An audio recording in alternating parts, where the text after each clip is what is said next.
हल्द्वानी के बागजाला क्षेत्र में अतिक्रमण के नाम पर 8 घर ध्वस्त करने के बाद नाराज बिंदु खत्ता संघर्ष समिति के पदाधिकारियों ने बागजाला पहुंचकर वरिष्ठ नेता इंद्रपाल आर्य के कार्यालय पर बैठक की। इस दौरान समिति के पदाधिकारी सहित इंद्रपाल आर्य ने भी सरकार पर जमकर निशाना साधा।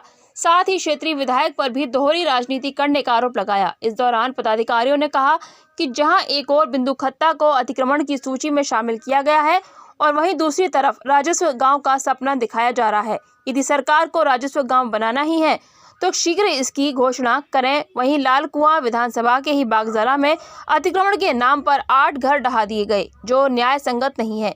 यदि सरकार पूरे मामले पर स्पष्ट रुख नहीं करती है तो समिति और बागजाला वासी अग्रिम रणनीति बनाने के लिए बाध्य होंगे।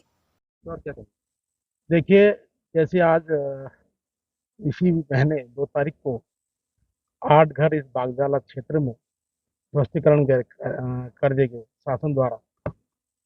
और आज इस बागजाला में जिस तरीके से डर का माहौल बना हुआ है, जो लोग हम लोग यहाँ से ये समझ लो कि जब से देश आज़ाद नहीं हुआ था तब से हमारे बुजुर्ग लोग इस गांव में बैठे हुए हैं, जो काश्तकारी कर रहे हैं।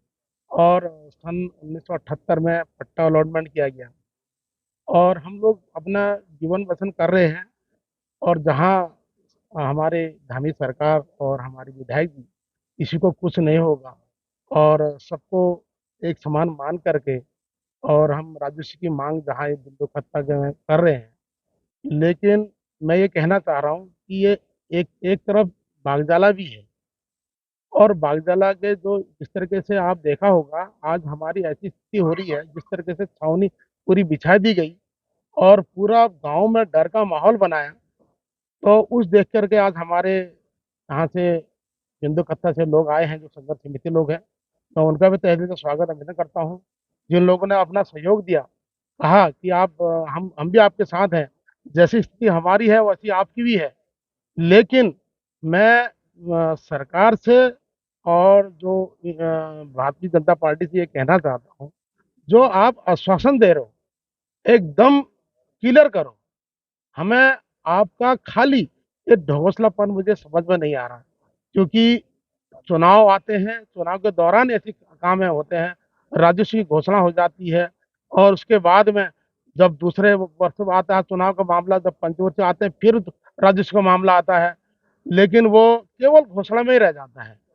लेकिन मेरा कहने का मतलब है कि आपकी अगर मंशा साफ है बिल्कुल मंशा सरकार के स्पष्ट रूप से साफ शब्दों में अगर वो राजस्व भूमि अगर बिंदु खत्ता कर रहे हैं तो हम उसका स्वागत करते हैं। तो उसी दौरान हमारा बागजाला क्षेत्र भी है और जो बहुत पहले से है, जहां हमारे पहाड़ के लोग हैं, कहीं बाहर के लोग नहीं है, जो इसी उत्तराखंड के निवासी हैं, इसी उत्तराखंड से आते हैं और वही लोग अपने जीवन यापन कर रहे हैं, कोई बाहर के नहीं है।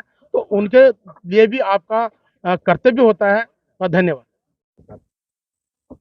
इसमें हमारा यही रहेगा कि जिस प्रकार बिंदु खत्ता है, इसी प्रकार बागजाला भी है। ये भी हमारे पहाड़ के वसाहत है, पहाड़ के लोग हैं, गरीब लोग हैं। वहाँ पर रहने का आचानक नहीं था, इसलिए यहाँ पर बसे हुए हैं। ये आज़ादी से पहले के बसे हुए हैं, ये कोई याद नए बसे हुए नहीं है। और इसमें भी अधिकतर 500 से अधिक परिवार तो इसमें 80-80 के ही हैं, इस वर्ग के लोग हैं। इसमें सभी लोग मिले जुले हैं। तो इसलिए मैं यही कहना चाहूँगा इसमें कि सरकार को इनको भूमिदरी देनी चाहिए। और ये जो तोड़फोड़ की राजनीति कर रहे हैं ये लोग, बुलडोजर चलाने का जो मशहूर अपने आप को मशहूर कर रहे हैं देश के अंदर, इससे इनको निजात पाना चाहिए और लोगों को यहाँ पर मालिकाना हक देना चाहिए। ये उजाड़ने का काम बंद करना चाहिए। बिंदु खत्ता को मालिकाना हक देंगे, लेकिन विधानसभा वही है, बागजाला का क्षेत्र है, यहाँ तो मकान ढा दिए गए, तो कहीं ना कहीं डर भी बैठा होगा बिंदु खत्ता के लोगों को। डर तो है ही लोगों के दिल में। जो इन्होंने पिछली बार 6ठे नंबर पर अतिक्रमण हटाओ वाले में हमारा नाम डाला था, समस्त क्षेत्र के लोगों का नाम डाला था, वो डर तो है ही लोगों के दिल में। विधायक जी तो कह रहे हैं मालिकाना हक बना के रहेंगे, लेकिन विधायक जी का जो ये कहना है ये खाली जुमलेबाजी है, इसमें कोई सच्चाई नहीं है। अगर विधायक जी के ऊपर सच्चाई है, अगर वो सच्चे इंसान है, जनता ने उनको चुन कर जगह पर भेजा है, तो उन्होंने विधानसभा के अंदर आवाज उठानी चाहिए। आवाज क्यों नहीं उठाते हैं? वो धारचूड़ा के विधायक माननीय हरीश धामी जी हमारी आवाज उठाते हैं और उन्हें पूरे क्षेत्र का बग्गा चौवन, बिंदु खत्ता, बागजाला, बनभूलपुरा और रामनगर, हर क्षेत्र का उन्होंने जिक्र किया और मुनस्यारी कोपा का नाम लिया उन्होंने सब जगह। उन्होंने कहा इनको बसाने का काम किया जाए, इनको जमीन की भूमिधारी मिलनी चाहिए, ये उन्होंने वहां पर आवाज उठाई। तो तब हमारे विधायक कहाँ थे जिनको हमने चुन के भेजा हुआ है? अगर ये वहां पर ये बात उठाते तो पीछे से वो लोग समर्थन करते, तब तो अच्छी बात थी। लेकिन नहीं, न तो यहाँ के सांसद महोदय अजय भट्ट जी, और लोग उनकी पीठ थपथपा रहे हैं, आप दोबारा यहाँ से आगे, अरे दोबारा तुम क्या लेके जाओगे तो जनता बताएगी आपको। वही विधायक जिसे कहना चाहता हूँ मैं, ऐसे गुलदस्ते लेके काम नहीं चलने वाला है। आप लोगों की समस्याएं सुने। और आज लोग कितने तरसते हैं, 8 घर तोड़ दिए इन्होंने यहाँ पर, और 700 और नोटिस तस्पा होने वाले हैं। फिर बचा ही गया यहाँ पर, और रहता ही कौन है यहाँ पर? इसलिए मैं सरकार को चेताना चाहता हूँ, अगर गरीबों की हाई लगेगी तो आप कभी भी ना आगे बढ़ पाओगे, और आपको यहीं पर धराशायी होना पड़ेगा।